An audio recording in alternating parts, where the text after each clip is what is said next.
आज बनवूया दही तडका राईस। त्यासाठी कढईमध्ये 1 चमचा तेल गरम करून त्यामध्ये जिरी, मोहरी, 1 चमचा चणा डाळ घालायची आहे, 1 चमचा उडीद डाळ घालायची आहे, कट केलेल्या लसणाच्या पाकळ्या घालायच्या आहेत, कट केलेली हिरवी मिरची घालायची आहे आणि कढीपत्त्याची पाने घालायची आहेत।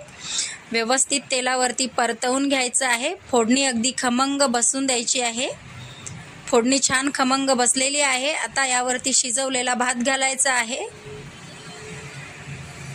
भाताला व्यवस्थित फोडणीमध्ये मिक्स करायचं आहे आणि भाताला 2-3 मिनटं परतवून घ्यायचं आहे।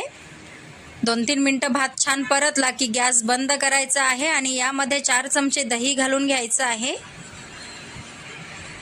दह्याला भातामध्ये व्यवस्थित मिक्स करायचं आहे।